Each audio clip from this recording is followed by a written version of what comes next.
Hi sweeties, how are you doing? Welcome to Naya Sim. If this is your first time of coming across this channel, sweetheart, kindly smash that subscribe button, turn on the notification so you are notified each time I upload, and please give this video a thumb up. I appreciate you all so much, and I am saying a very big shout out to every one of you for all the love and support you all give me here. I am truly grateful. Thank you all so much. So today we'll be talking about this biracial Karen who actually came out to talk about Black people in a horrible way. I mean, she was talking about Black people's experience and was degrading their experiences. Like, you can support anybody you want to support. It is okay. Black people do not care.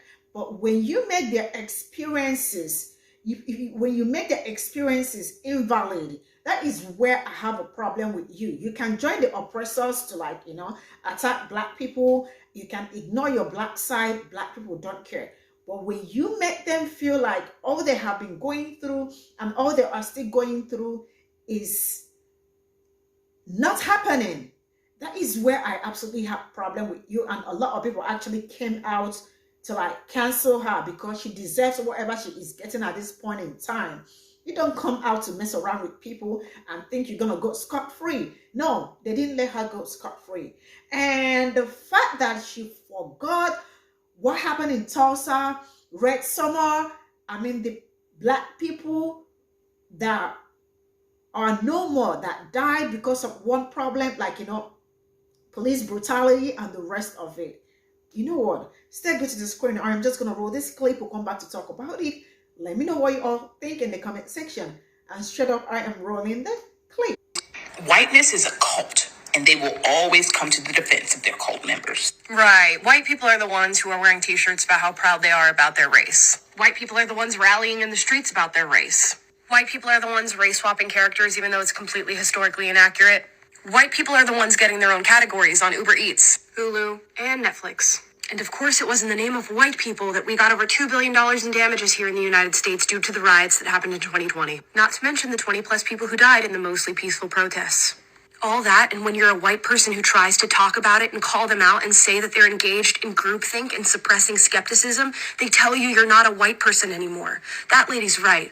Whiteness is the cult. So we don't think that the Stop Woke Act and the whole Go Woke, Go Broke is not engaging in groupthink, suppressing skepticism? Are there not cult members that wear t-shirts about their racial heritage not being hate with Confederate flags? PragerU University, Go Woke, Go Broke. Don't you work for the cult known as PragerU? And then why she bring up race swapping?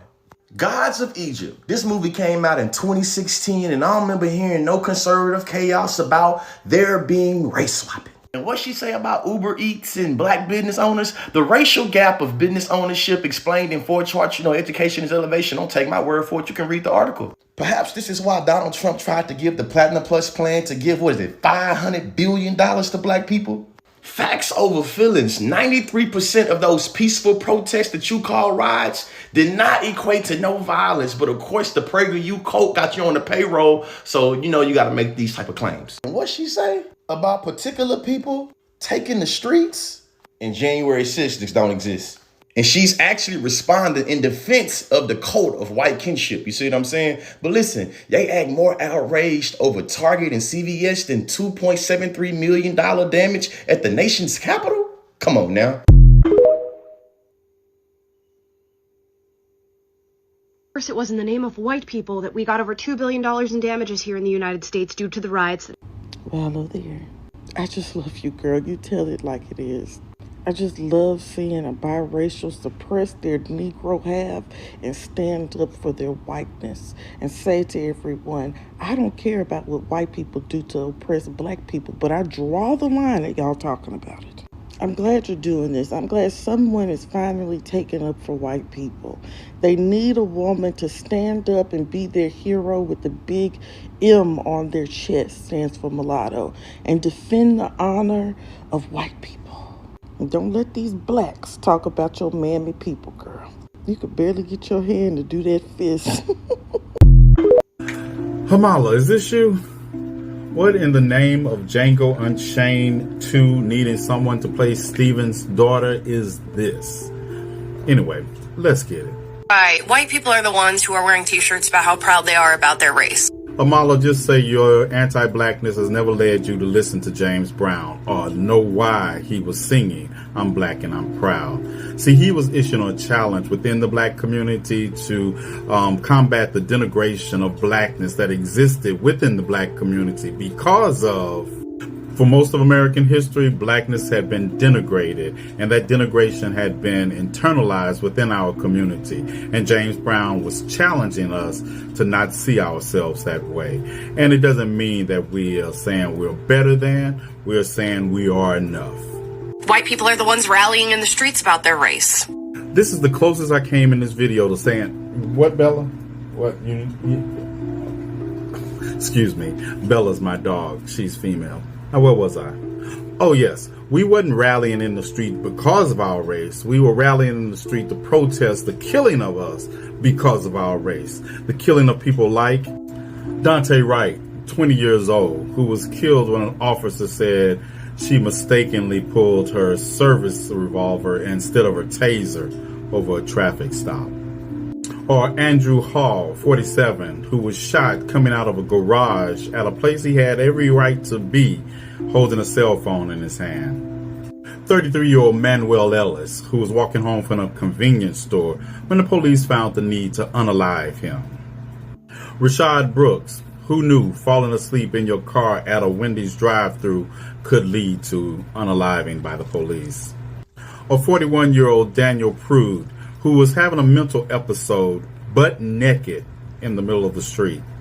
George Floyd, 46 years old, who had a knee on his neck for over 9 minutes for allegedly passing a counterfeit $20 bill that no one can seem to find. 26-year-old Breonna Taylor, who was unalived when police served a no-knock warrant in the early morning hours and fired blindly into her apartment. 28-year-old Atiana Jefferson, who was at home babysitting her nephew when the police outside of her home fired through a window, striking her and unaliving her in front of her nephew. 22-year-old Stephen Clark, who was in his grandmother's yard when police opened fire on him because they thought he had a gun that turned out to be his cell phone. 26-year-old Bottom John, when Amber Geyer, off-duty police officer, thought she was in her apartment instead of his apartment and opened fire on him, unaliving him. Fernando Castile, 26 years old, a registered gun owner and teacher who was unalived in front of his 4-year-old daughter at a traffic stop for a tail light. 25-year-old Freddie Gray, who after being handcuffed and tossed in the back of a police van was discovered 45 minutes later with a severed spinal cord. 43-year-old Eric Gardner, who was put in an illegal chokehold by New York police for allegedly selling loose cigarettes. 12-year-old Tamir Rice, his crime, playing in a park with a toy gun by himself.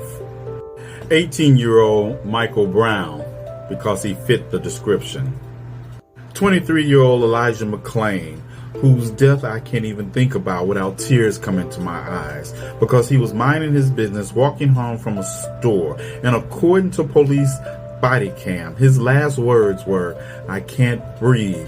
My ID is right here." Hold on. White people are the ones race-swapping characters, even though it's completely historically inaccurate. Spoken like somebody who has a C-spot run education when it comes to most things and a pop-up book education when it comes to anything to do with Africa or Egypt. Now, instead of making the argument about Ptolemy being her father and we not knowing who her mother was, I'm just going to stop right here.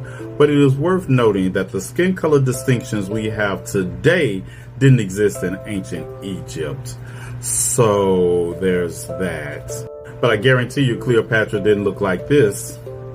And I know your intellectually disingenuous ass didn't talk about race swapping of characters when the whole history of blackface in this country has been about white people putting on blackface to play black characters at theaters that we wasn't even allowed in. White people are the ones getting their own categories on Uber Eats, Hulu, and Netflix.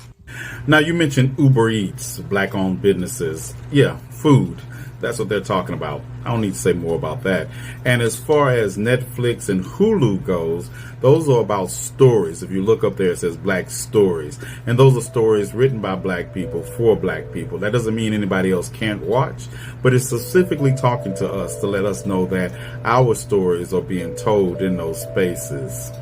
And another thing about Black-owned businesses, they're not discriminatory, unlike this, or those. So there is that. Moving right along. It was in the name of white people that we got over $2 billion in damages here in the United States due to the riots that happened in 2020. Not to mention the 20 plus people who died in the mostly peaceful protests. Yeah, let's dig into that trope a little, because false claims against our movement are nothing new. Now, let's delve deeper into this, because headlines like this are the norm when it comes to that damage you're talking about.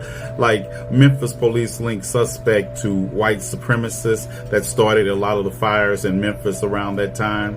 And I know how you conveniently talk about the Black Lives Matter protests were so violent and so destructive, but you don't mention the counter protesters that were there, because Black Lives Matter protesters were overwhelmingly peaceful. You can read the study if you would like. Yep, pause and read. Leaked documents show police knew far-right extremists were the real threat at the protests, not so-called Antifa. Are you including all this that the jury awarded protesters because of the way police acted, like this $14 million here, this $497,500 here? And while you can't directly relate those damages and lives lost to the Black Lives Matter movement, I can relate hundreds of Black deaths during the summer of 1919 to white supremacists. An outbreak of racial violence that left many Black cities no longer in existence. Excuse me, during the Black Lives Matter protests, how many cities were burnt to the ground and are no longer in existence? I'll wait for that answer. All that, and when you're a white person who tries to talk about it and call them out and say that they're engaged in groupthink and suppressing skepticism, they tell you you're not a white person anymore. That lady's right. Whiteness is the cult. And as far as that ending, I mean this with the utmost disrespect. I'm here with my favorite coon. Do a little coon dance for us. Woo. Okay. Here's the thing. Your anti-blackness is rooted in self-loathing and self-hatred, and you most likely get it from the parent that raised you instead of the parent that left them. I need to get my nails done. Oh yeah, I said what I said. Now you have the day you deserve. Yeah, this is all I got from the stitches, and it's actually obvious that she's anti-Black. You really do need to see her comment section. I mean, you need to see people like her, like, you know, oh yeah, you are so smart and eloquent. Wait, what is smart about what she said? Because I didn't see anything smart about what she said. Yeah, you can go, Candace Owen, Black people don't care, but trying to make Black people, or trying to make their experience invalid or something, is stupidity, right? Because starting from the history, all the things that has happened in Black community, starting from Tulsa, Red Summer, you all heard when this man said it, and all that, and the house burning. Wait, has Black people ever attacked any white community? Like I keep saying, it is not in Black people's history to attack white people, but it has always been in their history to attack Black people. Go check it out. I ain't joking about this. Check it out. And somebody got the nerves. Yo, you can see, like, when you look at her already, you can see why she's talking like this. Probably she is raised by person, and she thinks, oh, it is cool to come out and make Black people's experience or experiences invalid. I mean, I just really love how they all really came all out to educate, and with so many, you all saw that with so many examples, and that really got me very proud. I am so proud of all the people that I looked at all their content. They did an amazing job to the topic, and this is where I am going to draw the curtain. Thank you all so much for all the love and support. See you all in my next video. Bye for now.